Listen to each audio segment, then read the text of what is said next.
جو لڑکی اپنی ماں سے ٹریننگ لے گی اس کا گھر کبھی بھی نہیں بس سکتا. جو کوچنگ پڑھ کے اپنے مائکے سے آئے گی اپنی ماں کے پاس سے اس کا گھر کبھی نہیں بس سکتا. جو ذرا سی باتیں شوہر کی آپس میں نئے اتفاقیاں ہو جائیں فوراً فون پہ اپنی ماں کو بتا دینا کہ امی آج انہوں نے ایسا کہا, امی آج انہوں نے مجھے مارا, آج امی انہوں نے مجھے ایسا کہا, تو سمجھ لو کہ وہ گھر زیادہ دنوں تک نہیں چلے گا. ہر جگہ نہ اتفاقیاں ہوتی ہیں, آپس میں نہ اتفاقیاں ہوتی ہیں. اس کا مطلب یہ نہیں ہاتھ کے جب ناخون بڑھ جاتے ہیں تو ہم ناخون کاٹتے ہیں کہ انگلی کاٹ دیتے ہیں. ہم ناخون کاٹتے ہیں نا. ایسے ہی رشتوں میں کچھ دراریں آ جاتی ہیں تو ہمیں ان دراروں کو بھرنا ہے, نہ کہ اپنے رشتے ہی ختم کر دینا ہے. ذرا سی باتیں ہوئیں, جا کے میکے میں بیٹھ گئیں, وہ بیچارہ بلانے کے لیے گیا تو سالے الگ اس کو ڈانٹ رہے ہیں, سسر الگ آنکھیں دکھا رہا ہے, ساس الگ آنکھیں دکھا رہی. بتاؤ ڈیورس طلاق کی نوبت نہیں آئے گی تو کیا آئے گی؟ اگر عزت پہ بات آ جائے آدمی تبھی طلاق دیتا ہے. اور کچھ عورتوں کی زبان درازی کی وجہ سے کہ اگر تھوڑا سا ہاتھ اٹھا دیا تو کہتی ہیں اگر ایک باپ کا ہے تو اب طلاق دے کے دکھا. بتاؤ اب آدمی کو اپنا ثابت کرنا پڑے گا کہ میں ایک باپ کا ہوں یا نہیں. یہ ماحول ہو جاتا ہے ہمارے گھر میں. ذرا سی لڑائی ہوئی, ایک باپ کا ہے تو طلاق دے کے دکھاؤ. تو اس وقت ایک طریقہ میں تمہیں بتا کے جا رہا ہوں. عالم جو ہوتا ہے ڈاکٹر کی طرح ہوتا ہے نا, جو تکلیف ہے نا اس تکلیف کو دور کرنے کی دوا دیتا ہے. تو اس وقت کا میں طریقہ بتا رہا ہوں. اگر کوئی عورت یہ کہے کہ اگر ایک باپ کا ہے تو طلاق دے کے دکھا, تب تم بھی یہ کہہ دینا کہ اگر تو بھی ایک باپ کی ہے تو کبھی زبان پہ طلاق کا لفظ لے کے مت آنا. یہ کہہ دینا. یا غصہ آئے, جو نبی نے طریقہ بتایا ہے, غصہ آئے تو وضو کرو, کیونکہ غصہ ایک آگ ہے اور پانی جب اس کے اوپر پڑے گا تو آگ بجھ جائے گی. کھڑے ہو تو بیٹھ جاؤ, بیٹھے ہو تو لیٹ جاؤ, اور لیٹے سے بھی غصہ اگر نہ اترے تو گھر سے باہر جاؤ. یہ طریقہ ہے. تھوڑی دیر کے بعد غصہ ختم. غصہ شیطان کی طرف سے آتا ہے اور شیطان اسی کام میں تو لگا نہیں رہے گا, اسے اور بھی دیکھنا رہتا ہے کہ اگر یہ حربہ نہیں چلا تو پھر دوسرا استعمال کرتا ہے, اس سے کام نہیں چلا تو پھر دوسرا طریقہ لاتا ہے نکال کے. باہر چلے جاؤ, نماز کا وقت ہو جائے, اللہ کی عبادت کرو مسجد میں جا کر کے, بھول جاؤ, شام آئے گی خود ہی جھگڑے ختم ہو جائیں گے. یہ ایک پیغام ہے. نبی کریم صلی اللہ علیہ وسلم نے کیا فرمایا؟ فاطمہ علی سے کوئی ایسا سوال مت کر دینا میری بیٹی کہ جس کو علی پورا نہ کر سکے. کتنی پریشانیاں اٹھائیں حضرت فاطمہ نے علی شیر خدا کے گھر میں. کئی دن کے فاقے کیے حضرت فاطمہ نے, لیکن کبھی اپنے بابا کے پاس جا کے یہ نہیں کہا بابا کس گھر میں میرا نکاح کر دیا جہاں کھانے کو صحیح سے کھانا تک نہیں ملتا. کبھی زبان پہ حرف شکایت نہیں لائی. آج اگر ہماری ماں بہنوں کو اگر ان کی مرضی کے مطابق کپڑے نہ ملے تو اپنی ماں کو فون کر کے کہتی ہیں کس غریب کے سنگ میں مجھے بیاہ دیا ہے, تم کپڑے تک مجھ کو اچھے ڈھنگ کے نہیں پہنا پا رہا ہے. یہ طریقے ہیں, یہ ناشکری ہے. اللہ اکبر. نبی کریم صلی اللہ علیہ وسلم نے فرمایا عورتوں کے گروہ سے کہ میں نے سب سے زیادہ جہنم میں عورتوں کو دیکھا ہے. پوچھا یا رسول اللہ ہم کو جہنم میں دیکھا ہے؟ فرمایا ہاں عورتوں کو جہنم میں سب سے زیادہ دیکھا ہے. پوچھا یا رسول اللہ وجہ کیا تھی؟ تو نبی نے فرمایا دو وجہ تھی. ایک تو یہ ہے کہ وہ شوہر کی ناشکری کرتی تھی, پوری زندگی بیچارہ اس کو اچھے کھانے کھلائے اور ایک دن اس کے گھر میں چٹنی مل جائے کھانے کے لیے تو بس وہی دن کو یاد رکھ کے اس کے گھر میں کبھی مجھے آرام نہیں ملا. یہ حالات ہیں آج ہمارے گھروں کے. نبی کریم صلی اللہ علیہ وسلم نے فرمایا شوہروں کی ناشکری کرتی ہیں اور ایک دوسرے پہ لعن طعن کرتی ہیں.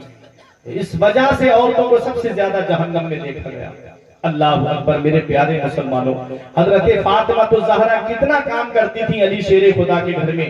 کنویں سے پانی بھی بھر کے لانا ہے, گھر میں غلہ پیسنا, چکی چلانا ہے, کنویں سے پانی بھر کے. وہ عرب کے کنویں تھے, عرب کے کنویں. آج ہمارے یہاں 30 35 40 فٹ پہ پانی نکل آتا ہے.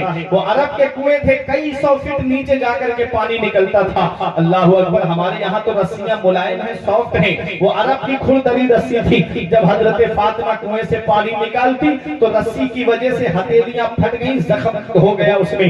گھر پہ آئی, مرہم لگایا, تھوڑا سکون مل گیا. اور جب چکی چلائی تو ہتھیلیوں سے زخم سے خون پھر بہنے لگا. حضرت علی شیر خدا شام کے وقت آئے تو حضرت فاطمہ الزہرا نے اپنی ہتھیلیوں کو بند کر کے مولا علی کے سامنے بیٹھ گئی. علی شیر خدا جب آئے تو حضرت فاطمہ الزہرا نے اپنی ہتھیلیوں کو جب کھولا تو خون کی 2-3 بوندیں زمین پہ ٹپک گئی. علی شیر خدا کہتے ہیں فاطمہ ذرا اپنے ہاتھ دکھانا. جیسے ہی ہاتھ دکھائے تو خون بہ رہا تھا, ہتھیلیاں لہو لہان تھی حضرت فاطمہ کی. علی شیر خدا کی آنکھوں میں آنسو. فاطمہ جب سے تم میرے گھر میں آئی تمہیں چین سے کھانے کو کھانا نہیں ملا, تمہیں سکون سے کبھی پیٹ بھر کے کھانے کو کھانا نہیں ملا. فاطمہ تم اپنے بابا کے یہاں چلی جاؤ, ایسا کرو کچھ باندیاں آئی ہیں, کچھ غلام آئے ہیں, جا کر کے نبی سے کہو کہ وہ ایک باندی آپ کو دے دیں تو گھر کا کام کاج کر دیا کرے گی. حضرت فاطمہ تو زہرا نے کہا میں نہیں جاؤں گی. علی شیر خدا کہتے ہیں میرا حکم ہے, کہا تب تو جانا پڑے گا کیونکہ مجھے آپ کا حکم ہر حال میں ماننا ہے. حضرت فاطمہ تو زہرا حضرت مولا علی شیر خدا کے کہنے پر نبی کی بارگاہ میں آ رہی ہیں. اور حضرت فاطمہ کا گھر کتنی دور تھا نبی کے گھر سے, جو حج کرنے گئے ہیں یا عمرہ کرنے گئے ہیں, جب باب جبرائیل سے آئیں گے تو جو ایک حجرہ سامنے بند نظر آتا ہے وہ حضرت فاطمہ کا ہے. ٹھیک اس کے برابر میں نبی کا حجرہ تھا, اور حضرت فاطمہ کے حجرے کی دیوار اور نبی کے حجرے کی دیوار بالکل ملی ہوئی تھی. پیغمبر اسلام کے حجرے میں سے نکلتے حضرت فاطمہ کے حجرے میں آ جاتے. لیکن پردے کا عالم دیکھیے حضرت فاطمہ کے. حضرت فاطمہ تو زہرا جب تک پردے کا حکم نازل نہیں ہوا تھا اپنے والد کے گھر دن میں آ جایا کرتی تھی, اور جب سے پردے کا حکم نازل ہوا ہے کبھی دن میں نہیں آئی, جب بھی آئی تو رات کے اندھیرے میں اپنے بابا وہ ہے حضرت فاطمہ تو زہرا کا پردہ. اسی کو امام عشق و محبت کہتے ہیں, جن کا آنچل نہ دیکھا بہو مہر میں, اس ردائے مظاہر پہ لاکھوں سلام. سیدہ زاہدہ طیبہ طاہرہ جان احمد کی راحت پہ لاکھوں سلام. خون خیر الرسل سے ہے جن کا خمیر, ان کی بے لوث طینت پہ لاکھوں سلام. وہ ہے حضرت فاطمہ تو زہرا. جب سب چلے گئے نماز پڑھ کے اپنے اپنے گھر پہ, چادر اوڑی اور جیسے ہی قدم اپنے حجرے سے باہر نکالا, مسجد نبوی میں حضرت فاطمہ کا بھی دروازہ کھلتا ہے حجرے کا, اور نبی کے بھی حجرے کا دروازہ مسجد نبوی میں کھلتا ہے. چند قدم چلی بابا کے حجرے میں آ گیا. پردہ دیکھیں حضرت فاطمہ کا, جن کا آنچل نہ دیکھا بہو مہر نے, اس ردائے مزاحت پہ لاکھوں سلام. جب آئی بابا کے سامنے نبی کریم صلی اللہ علیہ وسلم نے دیکھا, اٹھ کے کھڑے ہوئے بیٹی کی پیشانی کو بوسہ دیا, سینے سے لگایا اپنی لاڈلی بیٹی کو, اور اپنے بیٹھنے کی جگہ پہ نبی نے بٹھایا. فاطمہ کیسے آنا ہوا, میری بیٹی کیسے آنا ہوا, باپ ہو تم, اولاد ہے تمہارے پاس. جیسے ہی حضرت فاطمہ سے نبی نے پوچھا فاطمہ کیسے آنا ہوا, ہتھیلیاں کھول دی, لہو لہان ہتھیلیاں, خون ٹپکتا ہوا ہتھیلیوں سے. نبی نے دیکھا, فرمایا فاطمہ کیا بات, کہا بابا گھر میں کام کرنا پڑتا ہے, کنویں سے پانی لانا پڑتا ہے, چکی چلانا پڑتی ہے, جس سے ہتھیلیوں میں زخم ہو گیا. بابا میں چاہتی ہوں کہ مجھے ایک باندی مل جائے, ایک کنیز مل جائے, ایک کام کرنے والی مل جائے. تب نبی نے فرمایا فاطمہ خود آئی ہو, کہا نہیں بابا میں خود نہیں آئی ہوں, مجھے تمہارے داماد نے بھیجا ہے. نبی نے فرمایا فاطمہ ایسا کرو میری بیٹی, میں تمہیں ایک وظیفہ بتاتا ہوں, جب فرض نماز پڑھو تو 33 مرتبہ سبحان اللہ, 33 مرتبہ الحمدللہ, اور 34 مرتبہ اللہ اکبر پڑھ لینا بیٹی, پورے دن کی تھکان دور ہو جائے گی. یہ تسبیح بتائی نبی نے حضرت فاطمہ کو, یہ وظیفہ بتایا حضرت فاطمہ کو. اللہ اکبر. حضرت فاطمہ نے یہ نہیں کہا بابا میں 5 وقت کی نماز پڑھتی ہوں, قرآن پڑھتی ہوں, پھر آپ ایک وظیفہ اور مجھے بتا رہے ہیں, یہ نہیں کہا, بلکہ اکثر جھکا دیا. حضرت فاطمہ نے اسے قبول کر لیا. دنیا نے حیرت سے عرض کیا یا رسول اللہ, لاڈلی بیٹی ہے آپ کی, یا رسول اللہ وہ ہے فاطمہ جن کے لیے نبی آپ نے فرمایا ہے فاطمہ تو بضعۃ منی, فاطمہ میرے جگر کا ٹکڑا ہے. حضرت فاطمہ کو ایک باندی دے دیتے تو کیا ہو جاتا. تو نبی کا کردار پیغام دے رہا ہے, نبی کی سیرت پیغام دے رہی ہے, نبی کا اسوہ حسنہ پیغام دے رہا ہے کہ نبی اپنی بیٹی کو ایک باندی نہیں 2 4 10 باندیاں دے سکتے تھے, لیکن نبی نے اپنی بیٹی کو باندی اس لیے نہیں دی کہ نبی کے پاس میں نبی کی بیٹی کو کس نے بھیجا تھا, نبی کے داماد نے بھیجا تھا. اگر اس وقت نبی اپنے داماد کے کہنے پر باندی دے دیتے تو آج ہر داماد یہ کہتا جا اپنے مائکے سے آج یہ سامان لے کر کے آ, ہر ہفتے بھیج کے کہتا جا آج اپنے بابا سے یہ چیز لے کر آ. جب نبی نے اپنی بیٹی کو دیا ہے, جب نبی نے داماد کے کہنے پر دیا ہے تو ہمیں بھی چاہیے. اس لیے نبی کریم نے اس جہیز کی لمبی لمبی ڈیمانڈ کا دروازہ وہی بند کر دیا کہ بیٹی کے ہاتھوں کے زخم تو گوارا ہے, یہ جہیز کی لسٹ کا دروازہ کھل جائے نبی کو گوارا نہیں. نعرہ تکبیر, نعرہ رسالت، جشن میلاد النبی، عظمت مصطفیٰ، پیغام مصطفیٰ، شان مصطفیٰ، مفتی فرقان منظری صاحب قبلہ۔ تو آج یہ جہیز کی لمبی لمبی ڈیمانڈ، سبحان اللہ۔ اچھا کوئی غریب جہیز مانگے تو سمجھ میں آتا ہے کہ اس کے گھر میں ہے نہیں، غریب آدمی ہے تو مانگ رہا ہے۔ امیروں کو کیا پڑی تھی؟ جتنی زیادہ دولت اتنا ہی بڑا منہ پھیلا ہوا ہے ان کا۔ کریٹا گھر میں کھڑی ہے ان کے، پورے گھر میں فور سیلنگ لائٹنگ کا اچھا انتظام ہے، بلڈنگ بنی ہوئی ہے، لیکن پھر بھی جہیز لمبا چاہیے۔ ہم نے بڑے سے بڑے امیر کو فقیر ہوتے ہوئے دیکھا ہے، میں نے غریب سے غریب انسان کو امیر ہوتے ہوئے دیکھا ہے۔ وہ جس کے پیر میں چپل نہیں تھی آج کاروں میں گھوم رہے ہیں، اور وہ جو کبھی بلڈنگوں میں فخر کرتے تھے آج ان کو کوئی خیریت پوچھنے والا تک نہیں ہے۔ ان بطش ربک لشدید، تیرے رب کی پکڑ بہت سخت ہے، جب اللہ پکڑتا ہے تو پھر کوئی چھڑانے والا نہیں ملتا۔ کسی کے دل دکھانے کا سبب مت بنو، دل جوڑنے کا سبب بنو۔ ایک آدمی غریب آدمی ہے بیچارہ، اس کے گھر جا کے کہتے، اس کا ہاتھ اپنے ہاتھ میں لے کر کے کہ بھائی اللہ کا دیا میرے گھر سب کچھ ہے، کار ہے، اے سی، فریج، واشنگ مشین سب ہے، بس ایک بیٹی کی کمی ہے جو میں تیرے گھر لینے آیا ہوں۔ تب وہ آنے والی لڑکی تم کو ساس سسر کا درجہ نہیں دیتی بلکہ اپنے ماں باپ کا درجہ دیتی ہوئی نظر آتی ہے۔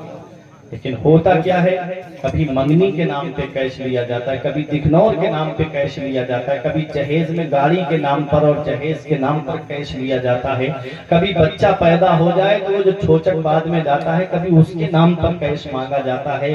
لمبی لمبی ڈیمانڈیں کی جاتی ہیں کہ بچے کی پیدائش ہوئی ہے، یہ سامان لے کر کے آنا۔ یہ لمبی لمبی ڈیمانڈوں کے دروازے کھلے ہوئے ہیں۔ اللہ اکبر، اللہ کی پکڑ سے ڈرو، جب اللہ پکڑتا ہے تو پھر کوئی چھڑانے والا نہیں ملتا۔ اور رب جب نوازتا ہے تو اتنا دیتا ہے کہ گھر بھر جاتے ہیں، اور جب لیتا ہے تو کوئی بھیک دینے والا تک نصیب نہیں ہوتا۔ ابھی تم نے کرونا کال میں نہیں دیکھا تھا کیا حال ہو گیا تھا؟ 4 سال پہلے کیا حال تھا ہندوستان کا؟ اللہ اکبر، جب کرونا سے مرے نا تو ان کے پریجن لینے تک نہیں گئے، ان کو ایسے ہی جنازے ہاسپٹلوں میں رکھے رہے۔ گنگا ندی کے کنارے نہیں دیکھا کتنے بے گوروں کا بن کے پڑے ہوئے تھے، کوئی اٹھانے تک نہیں گیا۔ وہ باپ جس نے پوری زندگی اولاد کے نام کر دی، بیٹا لینے تک نہیں گیا اپنے باپ کو۔ کتنوں کو الیکٹرک کرنٹ کے ذریعے جلا کر کے راکھ کر دیا گیا، لیکن کوئی لینے نہیں گیا ان کے گھر والے۔ قسمت والا ہے وہ باپ جو بیٹوں کے کاندھے پہ چلا جائے، نصیب والا ہے وہ بھائی جو بھائیوں کے کاندھے پہ چلا جائے، قسمت والا ہے وہ دوست جو دوست کے کاندھے پہ چلا جائے۔ ان بطش ربک لشدید، تیرے رب کی پکڑ بہت سخت ہے، جب اللہ پکڑتا ہے تو پھر کوئی چھڑانے والا نہیں ملتا۔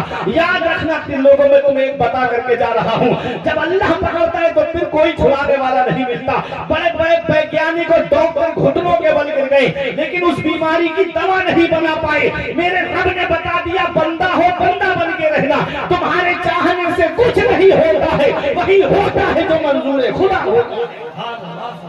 بندے کے چاہنے سے کچھ نہیں ہوتا ہے، وہی ہوتا ہے جو منظور خدا ہوتا ہے۔ اس لیے دیکھا نہیں تم نے، یہ اچانک آنے والی موتوں سے عبرت حاصل نہیں کرتے، یہ اچانک آنے والی موتوں سے نصیحت حاصل نہیں کرتے۔ میں نے دولت والوں کو دنیا سے جاتے ہوئے دیکھا، میں نے غریبوں کو دنیا سے جاتے ہوئے دیکھا۔ اللہ اکبر، اس رب کی پکڑ سے ڈرو۔ اس اللہ نے دولت دی ہے تو اس کا شکر ادا کرو، اس اللہ نے تمہیں بلڈنگ سے نوازا ہے تو اس کا شکر ادا کرو، اس اللہ نے تم کو اولاد سے نوازا ہے اس اللہ کا شکر ادا کرو۔ اللہ تبارک و تعالی دیتا بھی ہے اور اللہ لے بھی دیتا ہے، اس لیے اس کا شکر ادا کرتے رہا کرو۔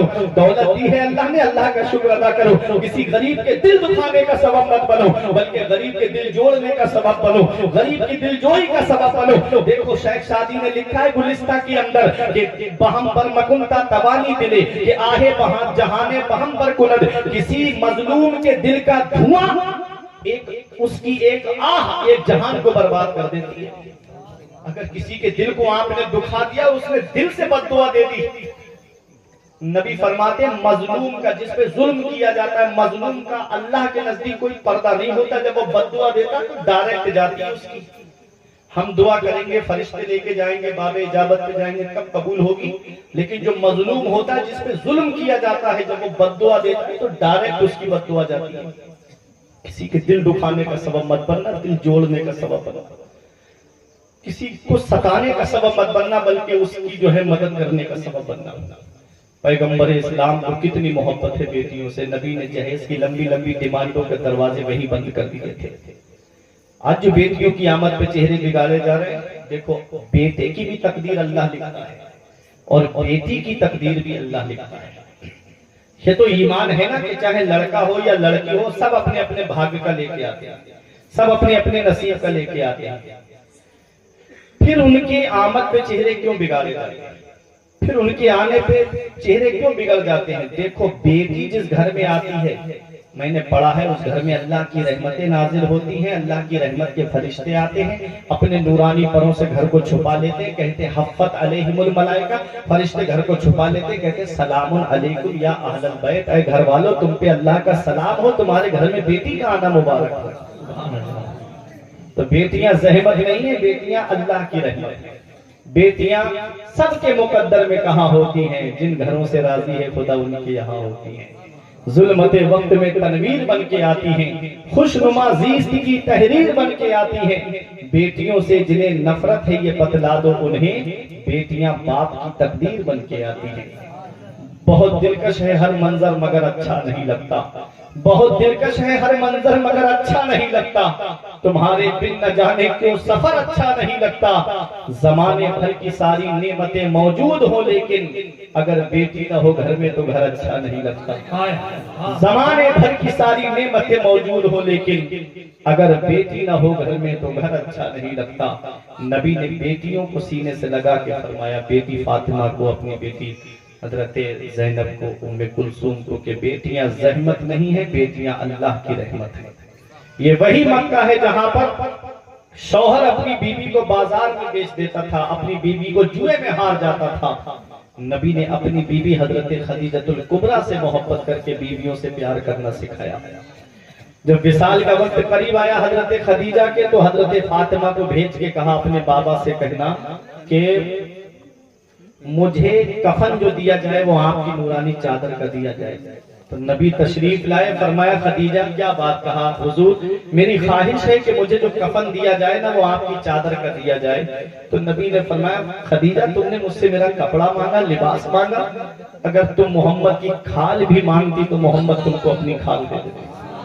اللہ اکبر۔ وہ نبی نے اپنی بیوی حضرت خدیجہ الکبریٰ سے محبت کر کے بیویوں سے پیار کرنا سکھایا۔ یہ وہی مکہ ہے جہاں بیٹا اپنی ماں کو بازار میں بیچ آتا تھا۔ آخری بات سنیے گا، تقریر میں ختم کرنے جا رہا ہوں۔ یہ وہی مکہ ہے جہاں بیٹا اپنی ماں کو بازار میں بیچ آتا تھا۔ نبی نے اپنی رضائی ماں حلیمہ سعدیہ کے لیے اپنی چادر کو بچھا دیا اور نبی کھڑے ہو گئے ان کے استقبال کے لیے۔ جب وہ آئیں چادر پہ بیٹھی اور نبی بیٹھے برابر میں، اور نبی سر ہلا کے جواب دیتے رہے ان کی باتوں کا۔ تھوڑی دیر باتیں کی، پھر وہ چلی گئی، نبی کھڑے ہوئے، پھر چادر مبارک کو اٹھایا نبی نے۔ صحابہ نے عرض کیا حضور یہ کون خوش قسمت عورت ہے، ساری دنیا آپ کے لیے جھکتی ہے، آپ کو سلام کرتی ہے اور آپ ان کے استقبال کے لیے کھڑے ہوئے۔ نبی نے فرمایا ان کو پہچانا نہیں، یہ تمہارے نبی کی وہ ماں ہے جنہوں نے اپنا دودھ تمہارے نبی کو پلایا ہے۔ حلیمہ سعدیہ تھی۔ اللہ اکبر۔ نبی رضائی ماں کا اتنا ادب کر رہے ہیں تو سوچو نبی اپنی حقیقی ماں کا کتنا ادب و احترام کرتے اگر وہ ہوتی۔ سنو نبی کتنے سال رہے تھے اپنی ماں کے پاس میں؟ جب پیدا ہوئے حلیمہ سعدیہ دے کے چلی گئی، 2 سال دودھ پلایا، 2 سال کے بعد واپس آئی، پھر دامن پھیلا دیا۔ حلیمہ سعدیہ سے حضرت آمنہ کہتی ہیں حلیمہ تو کیا سمجھ رہی میرا بیٹا یتیم ہے اس لیے تجھے اس کا نذرانہ نہیں ملے گا؟ تھوڑا صبر تو کرتی، میں تجھے نذرانہ دوں گی اس کا۔ حلیمہ سعدیہ کہتی ہے نذرانہ نہیں چاہیے، یہ تو ایسے برکت والے ہیں، یہ تو ایسے رحمت والے ہیں۔ ارے انہوں نے تو نذرانہ اسی دن مجھے دے دیا تھا جب میں ان کو لے کر کے چلی تھی۔ میری اونٹنی چل نہیں پا رہی تھی، میری اونٹنی آپ کے دروازے میں سر رکھ کر کے بیٹھ گئی۔ جب میں اس پہ سوار ہوئی، کمزور اونٹنی تھی، چل نہیں پا رہی تھی، اس میں اتنی طاقت آ گئی کہ وہ اونٹنی رکنے کا نام نہیں لے رہی تھی۔ جو عورتیں پہلے جا چکی تھی ان کو مکے کے بازار میں میری اونٹنی نے پیچھے چھوڑ دیا۔ ان عورتوں نے کہا وہ حلیمہ کس امیر کا بچہ لے کر آئی ہے، کس رئیس کا بچہ لے کر آئی ہے، کیا تو نے سواری بدل دی ہے؟ حلیمہ سعدیہ کہتی ہے میں نے کہا میں نے سواری نہیں بدلی ہے بلکہ بیٹھنے والا سوار بدل گیا ہے۔ میں جس راستے سے گزرتی راستے خوشبو سے مہک جاتے، میں جس گلیوں سے گزرتی وہ گلیاں خوشبو سے مہک جاتی۔ ان کی مہک نے دل کے گنجے کھلا دیے ہیں، ان کی مہک اپنے دل کے گچے کھلا دیے ہیں، جس راہ چل گئے ہیں کوچے بسا دیے ہیں۔ حلیمہ سعدیہ کہتی ہیں ارے یہ تو ایسے برکت والے ہیں، یہ تو ایسے رحمت والے ہیں، انہوں نے تو پہلے ہی دن مجھے جاتے ہی انعام دے دیا تھا، میرے بکریاں دودھ نہیں دے رہی تھی، ان کے قدم میرے گھر میں پڑے، میری بکریوں نے دودھ دینا شروع کر دیا، یہ تو ایسے برکت والے ہیں کہ میں نے کبھی چراغ ہی نہیں جلایا اپنے گھر میں جب محمد میرے گھر میں تھے۔ میرے محلے کی عورتیں کہتی تھی حلیمہ کس امیر کا بچہ لے کر آئی ہے، تھوڑی دیر ہمارے گھروں میں چراغ نہیں جل پاتے، تیری گھر میں پورے رات چراغ جلتا ہے۔ حلیمہ سعدیہ کہتی ہے ارے جب سے محمد میرے گھر میں آئے ہیں میں نے چراغ جلایا ہی نہیں ہے، ان کے چہرے کی نورانیت سے میرا پورا کمرہ روشن رہتا ہے۔ امام عشق و محبت پکار کے کہتے ہیں چمک تجھ سے پاتے ہیں سب پانے والے، چمک تجھ سے پاتے ہیں سب پانے والے، میرا دل بھی چمکا دے چمکانے والے۔ حلیمہ سعدیہ کہتی ہیں یہ تو ایسے برکت والے ہیں، یہ تو ایسے رحمت والے ہیں، ارے انہوں نے تو انعام مجھے پہلے ہی دن جاتے ہی دے دیا تھا، میرے محلے کے بچے بیمار پڑتے، عورتیں لے کر آتی حلیمہ برکت والے بچے کا ہاتھ اس پانی میں ڈلوا دو، ہم بچوں کو پلا دیں ہمارے بچے ٹھیک ہو جائیں۔ جب بچے زیادہ ہونے لگے تب میں نے نبی کا پائے مبارک ایک کنویں کے پانی سے مس کر دیا اور اس پانی کے اندر پیر کو غسل دے دیا۔ میں نے کہا کہ اب اس کا غسالہ لے کے چلی جاؤ، اور اپنے بیمار بچوں کو پانی پلا دیتی، بچے شفا یاب ہو جاتے، کمزوروں کو پلاتی، کمزور صحت مند ہو جاتے۔ اعلیٰ حضرت پکار اٹھے جس کے تلووں کا دھوبن ہے آب حیات، جس کے تلووں کا دھوبن ہے آب حیات، ہے وہ جانے مسیحا ہمارا نبی، ہے وہ جانے مسیحا ہمارا نبی۔ حلیمہ سعدیہ کہتی ہے یہ تو ایسے برکت والے ہیں، انہوں نے تو پہلے ہی دن مجھے انعام دے دیا تھا، کہا پھر دامن کیوں پھیلا رہی ہے۔ حلیمہ سعدیہ کہتی ہے مجھے ان سے محبت ہے، میں ایک لمحہ بھی ان کے بنا نہیں رہ سکتی، کچھ دن اور ان کو میرے گھر پہ چھوڑ دو۔ حلیمہ سعدیہ نے دامن پھیلایا۔ 2 سال کے بعد نبی ملے ہیں اپنی ماں کو، 2 سال کے بعد بیٹا ماں کے پاس آیا ہے۔ اگر 6 مہینہ کام کرنے کے بعد بیٹا باہر سے آ جائے تو ماں باپ کتنا پیار کرتے ہیں اپنی اولاد کو۔ نبی 2 سال کے بعد اپنی والدہ کو ملے، حضرت آمنہ کہتی ہے حلیمہ تھوڑا پیار تو کر لینے دیتی، تو نے دامن پھیلا دیا میرے سامنے۔ سن میرے خاندان کی یہ ریت رہی ہے کہ جو ہمارے سامنے دامن پھیلاتا ہے ہم اسے خالی دامن نہیں بھیجتے ہیں، اس کے دامن کو مرادوں سے بھر دیا کرتے ہیں۔ لے جا میرے لال کو۔ حلیمہ سعدیہ پھر لے کے آ گئی، 2 سال اور رکھا، 4 سال حلیمہ نے نبی کو اپنے پاس میں رکھا۔ پھر 4 سال کے بعد جب شق صدر کا معاملہ پیش آیا تب حلیمہ سعدیہ لے کے آئی نبی کو مکے میں اور حضرت آمنہ کو دے دیا۔ کتنے سال رہے نبی اپنی ماں کے پاس؟ صرف 2 سال رہے اپنی ماں کے پاس میں۔ جب 6 سال کی عمر ہوتی ہے تب حضرت آمنہ آپ کو لے کر کے آپ کی ننہال مدینہ منورہ آتی ہے۔ اس وقت مدینہ کا نام مدینہ نہیں تھا بلکہ یثرب تھا۔ مدینہ تو میرے نبی کے قدموں کی برکت سے بنا ہے، مدینہ تو میرے نبی کے پائے مبارک کی برکت سے بنا ہے۔ مقام ابوا میں طبیعت خراب ہوتی ہے، کوئی عام خاتون بیمار نہیں ہوئی ہے، قبیلہ قریش کی ایک معزز خاتون بیمار ہوئی ہے، قافلہ ٹھہر گیا لیکن طبیعت میں کوئی سدھار نہیں آیا۔ المختصر یہ قافلے والے چلے آتے ہیں، ایک قافلے کے سردار نے کہا آمنہ اجازت تو ہم جانا چاہتے ہیں، فرمایا شوق سے چلے جاؤ، مجھے کسی کے سہارے کی ضرورت نہیں ہے، میری حفاظت کے لیے رب کعبہ کی رحمت کافی ہے۔ قافلہ چلایا، بظاہر کوئی مرد نہیں ہے، ساتھ میں باندھی ایمن ہے، 6 سال کی عمر میرے آقا کی ہے۔ نبی کی ماں پہ وہ وقت آیا جو سب پہ آنا ہے، وہ گھڑی آئی جو سب پہ آنی ہے، وہ ٹائم آیا جو سب پہ آنا ہے، وہ لمحہ آیا جو سب پہ آنا ہے۔ یاد رکھ ہر آن آخر موت ہے، منتمت انجان آخر موت ہے، مرتے جاتے ہیں ہزاروں آدمی، عاقل و نادان آخر موت ہے، بارہا علمی تجھے سمجھا چکے، مان یا مت مان آخر موت ہے۔ جب چاکنی کا عالم طاری ہوتا ہے، نبی نے دیکھا ماں کا سایہ سر سے اٹھنے والا ہے، مشفقہ ماں کا سایہ سر سے اٹھنے والا ہے، نبی اپنی ماں کے سر کو اپنے زانوں پہ رکھ لیتے ہیں، نبی ماں کا سر دبا رہے ہیں۔ جنت کی حوروں نے کہا آقا ہمیں اجازت دے دو ہم آپ کی ماں کی خدمت کریں، تو نبی کا کردار بول رہا تھا کہ ماں کی خدمت کا حق نرسوں اور نوکرانیوں کی ڈیوٹی لگا کے ادا نہیں ہوتا ہے، ماں کی خدمت کا حق تب ادا ہوتا ہے جب بیٹا خود اپنی ماں کی خدمت کرتا ہے۔ نبی اپنی ماں کا سر دبا رہے ہیں، آنکھوں سے آنسو نکلے، حضرت آمنہ کے چہرے پر گرے۔ حضرت آمنہ آنکھیں کھول کے دیکھ کے کہتی ہیں مت رو میرے لال، آنسو مت بہا میرے لال، اپنا ہاتھ نبی کے چہرے پہ پھیر کے کہتی ہیں مت رو میرے لال، تو دنیا میں رونے کے لیے نہیں آیا ہے بلکہ روتے ہوئے کو ہنسانے کے لیے آیا ہے۔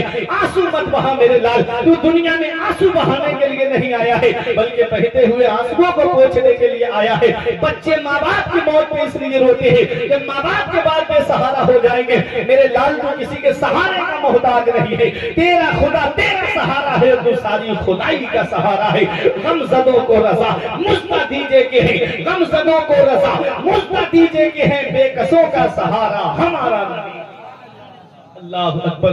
نبی کی ماں پہ وہ وقت آیا، آخری وقت ہے نبی کی ماں کے پاس، کہتی ہے بیٹا میں تم سے کچھ کہنا چاہتی ہوں۔ کہتی ہیں بیٹا میں دیکھ رہی ہوں تیرا چرچا مشرق سے لے کے مغرب تک، شمال سے لے کے جنوب تک، سارے جہان میں تیرا چرچا ہوگا، آمنہ کا ذکر کبھی ختم نہیں ہوگا، اس لیے کہ تیرے جیسا پاکیزہ بیٹا چھوڑ کر جا رہی ہے۔ یہ کہاں آواز رک گئی نبی کی ماں کی؟ نبی اپنی ماں کا جسم ہلا کے کہتے امی اور بولو نا، امی اور بولو نا، آواز نہیں آئی۔ ام ایمن کہتی ہیں کہ نبی نے 6 سال کی عمر میں ان پتھریلی وادیوں میں اپنی والدہ کی قبر تیار کی، اور جب میں لے کے چلنے لگی تو تھوڑے سے دور چلی تھی، اس سے ہاتھ چھڑایا، آقا نے دوڑتے ہوئے آئے اور اپنی ماں کی قبر سے آ کر کے لپٹ گئے۔ نبی اپنی ماں کی قبر سے لپٹ کر کے رو رہے، اپنی ماں کی قبر سے لپٹ کر کے رو رہے۔ اے لوگوں اگر ماں باپ زندہ ہیں تو ان کی قدر کرو، اگر ماں باپ زندہ ہیں تو ان کی خدمت کرو۔ جس دن ماں باپ کا سایہ سر سے اٹھ جاتا ہے اس دن چراغ لے کے بھی ڈھونڈو گے تو ماں باپ جیسا پیار کرنے والی شخصیت نہیں ملے گی۔ جس دن ماں باپ کی چارپائی گھر سے اٹھ گئی اس دن چراغ لے کے بھی ڈھونڈو گے تو ماں باپ جیسا پیار کرنے والی شخصیت نہیں ملے گی۔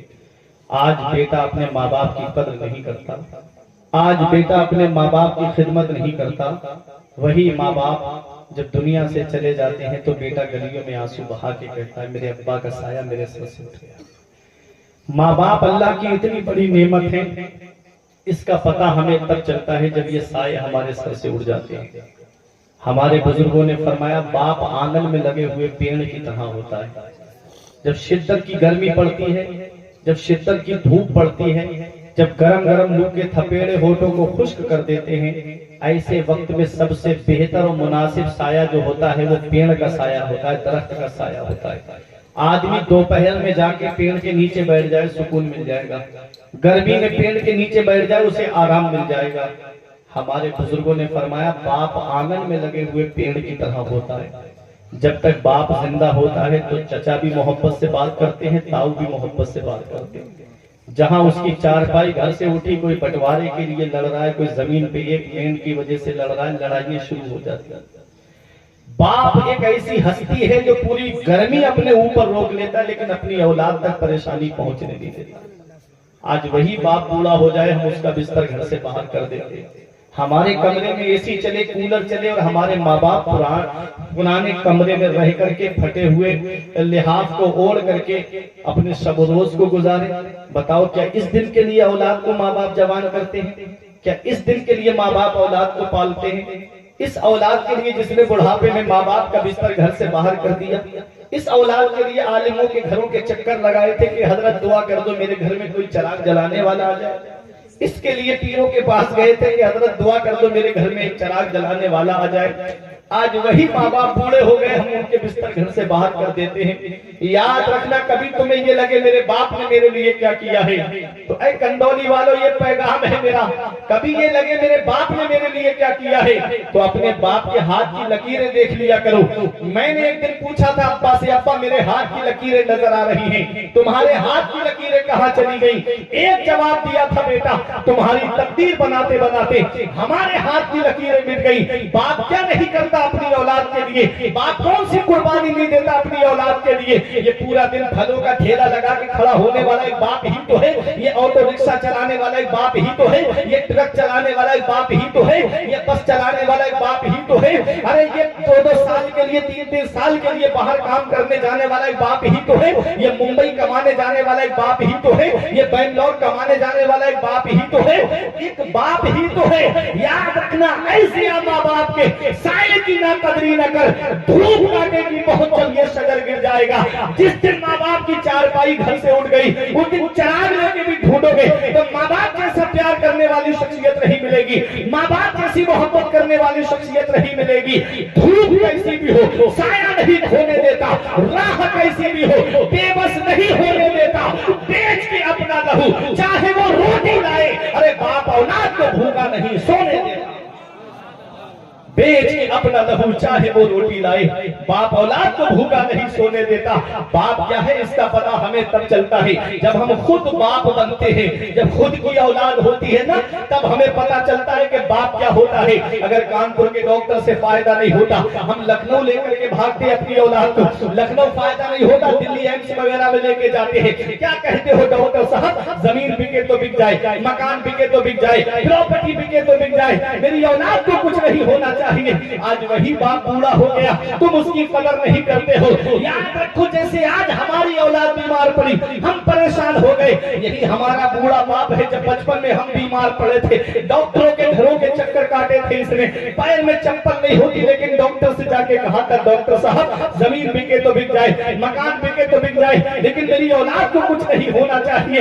ایسے ماں باپ کے سائے کی نا قدری نہ کر، دھوپ کاٹے گی بہت جب یہ شجر گر جائے گا۔ جس دن باپ کی چارپائی گھر سے اٹھ گئی نا، جس دن باپ کا انتقال ہو گیا، اس دن چراغ لے کے بھی ڈھونڈو گے تو باپ جیسا پیار کرنے والی شخصیت نہیں ملے گی، ماں جیسی محبت کرنے والی شخصیت نہیں ملے گی۔ بیٹا باہر دوستوں کے ساتھ پارٹیاں کر رہا ہے، ماں فون کر کے کہتی بیٹا گھر کیوں نہیں آتا، اتنی رات ہو گئی، تو کہتا ہے ماں میرے شوق ارمان ہے میں اپنے دوستوں کے ساتھ آیا ہوں۔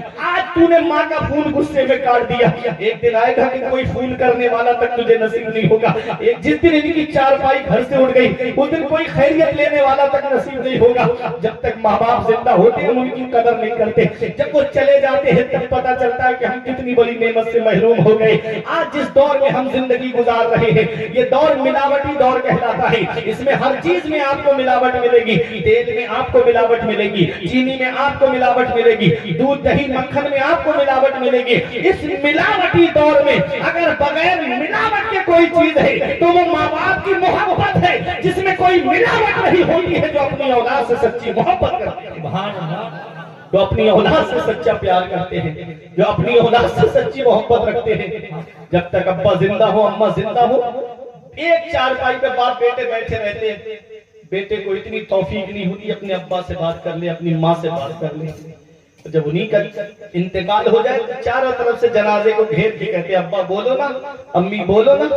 جب وہ بولتے تھے تو تجھے اس کا بولنا اچھا نہیں لگتا، جب وہ کلام کرتے تھے تو تمہیں ان کا کلام کرنا اچھا نہیں لگتا۔ آج ان کی چارپائی گھر سے اٹھ گئی تو کہتے ابا بولتے نہیں، امی بولتی نہیں۔ یاد رکھنا ماں باپ اللہ کی اتنی بڑی نعمت ہے، اس کا پتہ تب چلتا ہے جب یہ سائے ہمارے سر سے اٹھ جاتے ہیں۔ پھر چراغ لے کے بھی ڈھونڈو گے تو باپ جیسا پیار کرنے والی شخصیت نہیں ملے گی، ماں جیسی محبت کرنے والی شخصیت نہیں ملے گی۔ اس وقت کے بارے میں تو سوچا بھی نہ تھا، بیٹوں سے ضعیفی میں ہوئی ختم رسائی، گھر بار تو بانٹ لیے شوق سے فرقان، حصے میں کسی کے مگر ماں نہیں آئی۔ وقت ٹھکرا دے گا ایک دن میری ساری یہ قربانیاں، دامن امید میں فقط ناکامیاں رہ جائیں گی۔ شادیوں کے بعد بیٹے تو الگ ہو جائیں گے، باپ کے ہاتھوں میں فقط بیساکھیاں رہ جائیں گی۔ بڑھاپا کیا جوانی کیا یہ بچپن بانٹ لیتے ہیں، نہ ہوگا دل میں گنجائش تو آنگن بانٹ لیتے ہیں۔ نہیں منظور حصے میں کسی بیٹے کو اپنی ماں، مگر آپس میں بوڑھی ماں کے کنگن بانٹ لیتے ہیں۔ نہیں منظور حصے میں کسی بیٹے کو اپنی ماں، مگر آپس میں بوڑھی ماں کے کنگن بانٹ لیتے ہیں۔ ابا کی آنکھ کا جو چشمہ نہ لا سکے، میت پہ آ رہے ہیں ہوائی جہاز سے، یہ حال ہے اس اولاد کا۔ یاد رکھنا پیارے مسلمانوں، ماں باپ اللہ کی بہت بڑی نعمت ہے، بہت بڑی نعمت۔ پیغمبر اسلام کے والد کا سایہ تو تبھی سر سے اٹھ گیا تھا جب نبی اپنی ماں کے شکم میں تھے، 6 سال کے ہوئے ماں کا سایہ بھی سر سے اٹھ گیا۔ اللہ اکبر۔ ماں باپ، ایک آخری بات بتا دوں میں قرآن کی روشنی میں، رب نے ماں باپ کے ساتھ حسن سلوک کا جو ہمیں پیغام دیا ہے نا، 15واں پارہ ہے قرآن میں فرماتا ہے قَضَى رَبُّكَ أَلَّا تَعْبُدُوا إِلَّا إِيَّاهُ وَبِالْوَالِدَيْنِ إِحْسَانًا اما یبلغن عندک الکبر احدهما وکلاهما فلا تقل لهما اف ولا تنهرهما وقل لهما قولا کریما واخفض لهما جناح الذل من الرحمة وقل رب ارحمهما كما ربياني صغيرا واخفض لهما جناح الذل من الرحمة وقل رب ارحمهما كما ربياني صغيرا۔ رب فرماتا ہے حکم دیا تیرے رب نے کہ اپنے رب کے سوا کسی کی بندگی نہ کرو اور اپنے ماں باپ کے ساتھ بھلائی کرو، اپنے ماں باپ کے ساتھ حسن سلوک کرو۔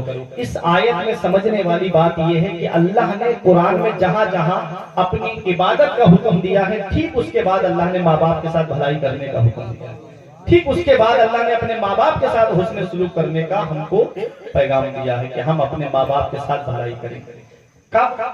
اما یبلغن عندک الکبر، جب وہ دونوں بڑھاپے کو پہنچ جائیں، یا ان میں کا کوئی ایک بڑھاپے کو پہنچ جائے، ایک کا انتقال پہلے ہو جائے اور ایک بڑھاپے تک پہنچے۔ رب فرماتا فلا تقل لهما اف، تو اپنے ماں باپ کو اف بھی نہیں کہنا ہے، اف بھی نہیں کہنا ہے۔ ولا تنہرہما، انہیں جھڑکنا نہیں ہے، ان کو ڈانٹنا نہیں ہے، ان سے زور سے بات نہیں کرنا ہے، ان سے تیز ترانی سے بات نہیں کرنا ہے، ان سے سخت کلام نہیں کرنا ہے۔ وَقُلْ لَهُمَا قَوْلًا كَرِيمًا، جب بھی بولنا تو محبت سے بولنا ماں باپ سے، جب بھی پیار کرنا تو محبت سے بات کرنا، جب بھی بات کرنا تو پیار سے بات کرنا، محبت سے کلام کرنا۔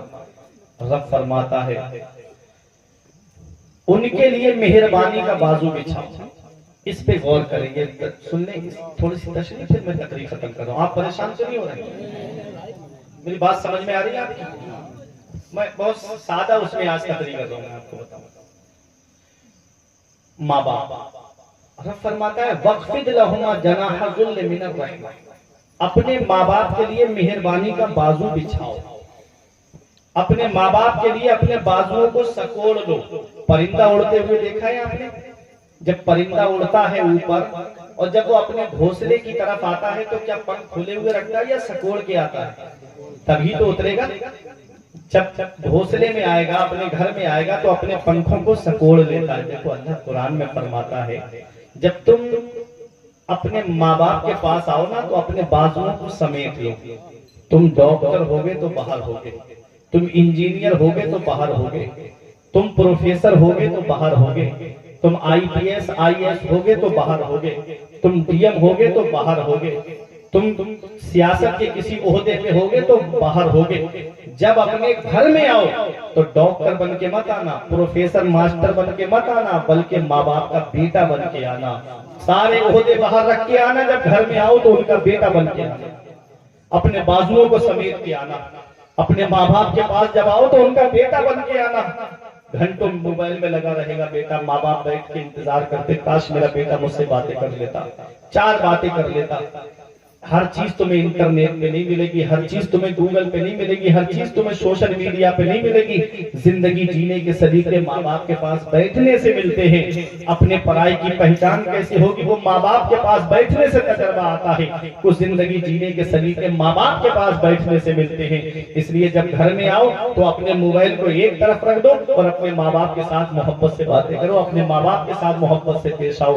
یہ اللہ کا قرآن ہمیں پیغام دے رہا ہے کہ اپنے ماں باپ کے لیے مہربانی کا بازو بچھاؤ اور ایسے دعا کرو ماں باپ کے لیے کہ اللہ میرے ماں باپ پہ ایسا رحم فرما جیسا بچپن میں انہوں نے میرے اوپر رحم کیا۔ بنی بنائی پراپرٹی باپ اولاد کے لیے چھوڑ کے چلا گیا، پورا کاروبار جمع جمایا اولاد کے لیے چھوڑ کے چلا گیا، اور بیٹا کیا کرتا ہے؟ ماں باپ جب تک دنیا میں ہوتے ہیں تب بھی انہیں سکون نہیں پہنچاتا ہے، مرنے کے بعد وہ قبر میں چلے گئے تب بھی ہم انہیں سکون نہیں پہنچا رہے۔ کیوں؟ نبی فرماتے ہیں کہ جس کے ماں باپ دنیا سے چلے جائیں وہ جمعے کے دن اپنے ماں باپ کی قبر کی زیارت کر لے تو ایسا بیٹا ماں باپ کے ساتھ حسن سلوک کرنے والوں میں لکھا جاتا ہے، فرما برداروں میں لکھا جاتا ہے۔ چلے گئے دنیا سے تو قبرستان چلے جایا کرو، ایک بار ماں باپ کے قبر کی زیارت کر لیا کرو۔ نبی نے فرمایا من دخل المقابر فقرأ سورۃ یاسین خفف اللہ عنہ الی آخر الحدیث۔ نبی فرماتے جو قبرستان جائے اور ایک مرتبہ سورہ یاسین شریف پڑھ دے تو اللہ تعالیٰ قبرستان کے مردوں کے عذاب میں کمی کر دیتا ہے اور پڑھنے والے کو تعداد کے برابر ثواب عطا فرماتا ہے۔ چلے جایا کرو قبرستان۔ نبی فرماتے ہیں فالمیت فی القبر الا کالغریق المتغوص ینتظر دعوۃ تلحقه من اب و ام و اخ و صدیق۔ نبی فرماتے ہیں جو قبرستان میں لیتے ہیں وہ دریا میں ڈوبنے والے کی طرح ہے، جیسے کوئی ڈوب رہا ہو سمندر میں یا دریا میں تو وہ دیکھتا ہے کوئی مجھے ہاتھ دے کے بچا لیتا، کوئی میرا ہاتھ پکڑ کے باہر نکال لیتا۔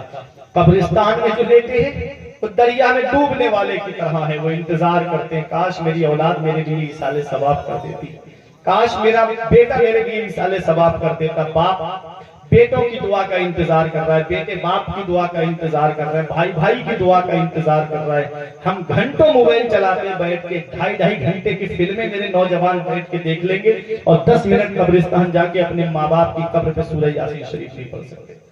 گھنٹوں آئی پی ایل میں وقت برباد کریں گے، سکتے آئی پی ایل میں پیسے لگائے جا رہے ہیں، کتنے گھر تباہ ہو گئے اس آئی پی ایل کی وجہ سے، کتنے گھروں کے اندر اکاؤنٹ باپ نے بیٹے کے نام پہ کھاتا کھلوا دیا، بزنس چل رہا ہے، کاروبار، پیسے لڑکے کے کھاتے میں آتے رہے، آن لائن جوا کھیلنے کی لت لگ گئی اسے، کوئی رمی سرکل پہ جوا کھیل رہا ہے، کوئی جنگلی رمی پہ جوا کھیل رہا ہے، کوئی لوڈو میں پیسے لگا کے جوا کھیل رہا ہے، کوئی 2 باتیں صرف سکھائی جا رہی ہیں آن لائن۔ دیکھیں آپ، کرکٹر بتا رہے ہیں کہ گٹکا کھاؤ، کرکٹر کہہ رہے ہیں کہ ڈریم 11 پہ پیسے لگاؤ، اور ایکٹر، فلمی ایکٹر کہہ رہے ہیں کہ گٹکے کھاؤ۔ بتاؤ نوجوان نسلیں تباہ نہیں ہوں گی تو کیا ہوگا؟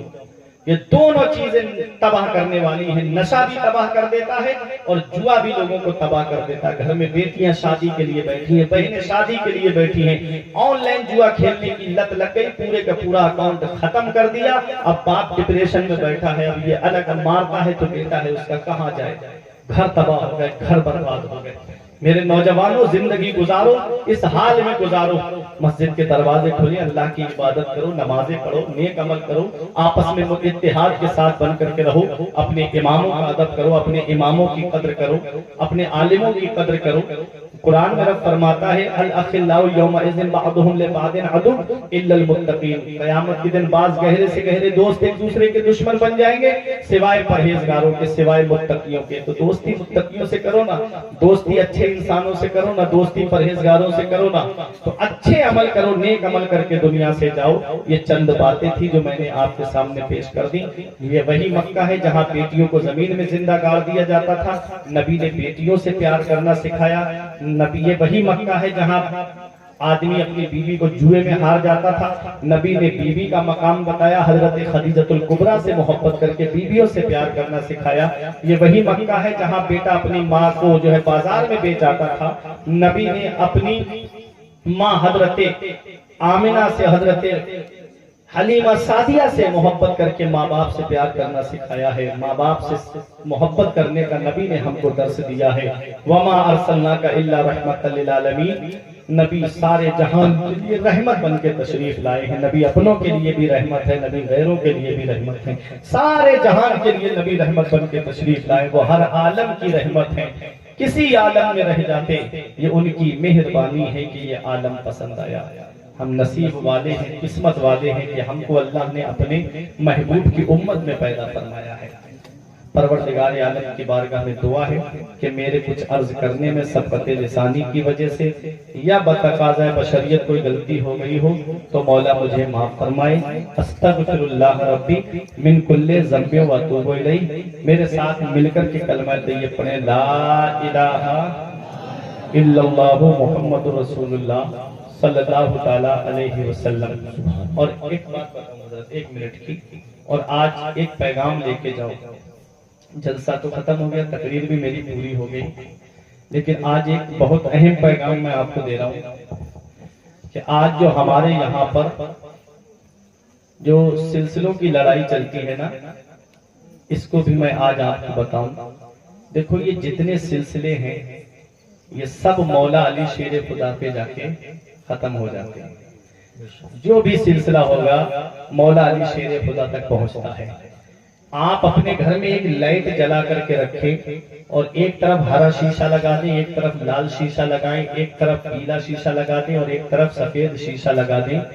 لائٹ ایک ہی ہے، اب ہرے شیشے سے ہری روشنی آئے گی، لال سے لال روشنی آئے گی، پیلے سے پیلی روشنی آئے گی اور سفید سے سفید روشنی آئے گی، لیکن روشنی ایک ہے۔ آپ دیکھو چاہے سلسلہ قادریہ ہو، چاہے نقشبندیہ ہو، چاہے سہروردیہ ہو، چاہے سلسلہ چشتیہ ہو، اور جتنے سلاسل ہیں وہ انہی چار سے جو ہے منسلک ہیں۔ دیکھیں گے آپ جا کر کے انہی چار سے مل جائیں گے جا کر کے، تو ان چاروں سلسلوں میں جو روشنی آ رہی ہے نا وہ مولا علی شیر خدا کی روشنی آ رہی ہے۔ علی شیر خدا کی روشنی آ رہی، جس سلسلے سے آپ جڑو گے علی شیر خدا سے جا کر کے جڑ جاؤ گے۔ یہ ایک پیغام ہے، کبھی بھی اس معاملے میں جو ہے لڑائی نہیں کرنا، ایک دوسرے کا گریبان مت پکڑنا۔ اس چیز کو دیکھنا کہ ایک گلدستہ یہاں رکھا ہوا ہے اور اس گلدستے میں گلاب کا پھول بھی ہے، چمیلی کا پھول بھی ہے، بیلے کا پھول بھی ہے۔ اب گلدستہ پیر طریقت نے یہاں پر لگا دیا، اب ایک نیچے سے آئے اور بیلے کا پھول توڑ کے لے جائے تو بتاؤ گلدستہ لگانے والے کو تکلیف ہوگی کہ نہیں ہوگی؟ اب دوسرا آئے ایک دوسرا پھول توڑ کے لے جائے تو بتاؤ گلدستہ جس نے اتنی محنت سے سجایا ہے اسے تکلیف ہوگی کہ نہیں ہوگی؟ جی اولیاء کرام کا جو گلشن ہے نا، اس گلشن کو مولا علی شیر خدا نے سجایا ہے۔ اب ایک آدمی آ کر کے ایک ولی کا دامن پکڑ کے دوسرے کی شان میں گستاخی کرے گا تو بتاؤ علی شیر خدا کو تکلیف ہوگی کہ نہیں ہوگی؟